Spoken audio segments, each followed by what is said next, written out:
You're listening to Oncle Jazz.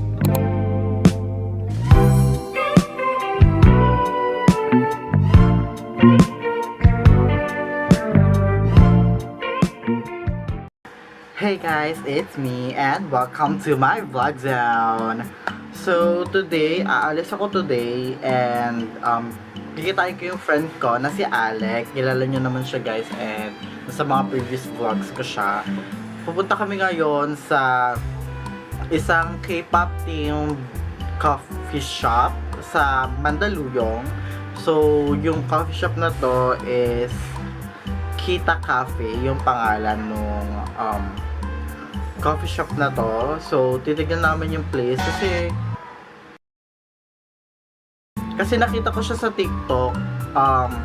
Mukhang maganda yung lugar and K-pop team pa siya. So as a K-pop fan, so we must visit this place. So ipapakita ko sa inyo yung lugar. And after that, baka may puntahan din kami na shop.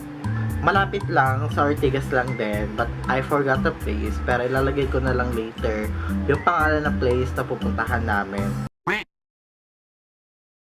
So it's 12:29. Oh my god, ayaw mag-focus ni Vaps. Ayan, so 12:30 na guys. Ayan. And nagpe-prepare lang ako. So nagme-makeup lang ako ng bahagya. Binibilisan ko lang kasi magkikita na rin kami ni Alex since anong oras na din. So yeah, I think I'll see you guys later.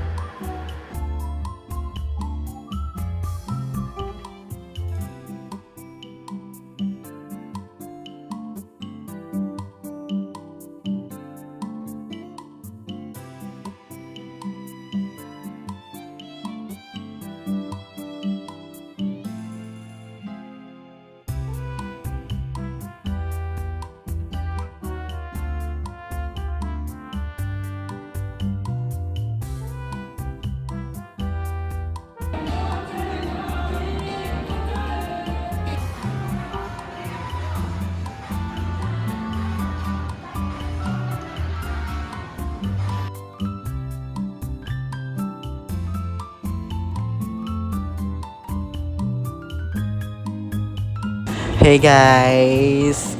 Nandito kami sa Kita Cafe and I'm with Alec. Period. Ang lakas ng music, te copyright. Pahirapan na naman ako mamaya. So ayan, so may hinihintay kaming isa, tama ba? Yes. Si Dayan, ayan. So nasa vlog ko rin siya nung previous upload ko. So maganda tong place na to, malaki siya no?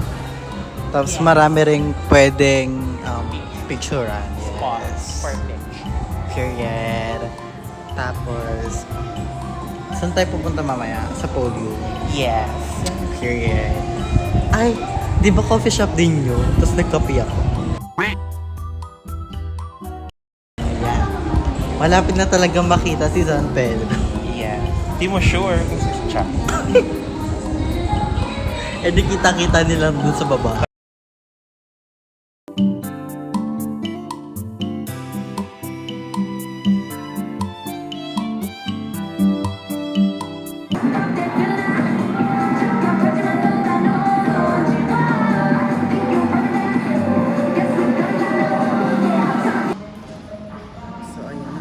Spacious dito guys, like tignan nyo, diba?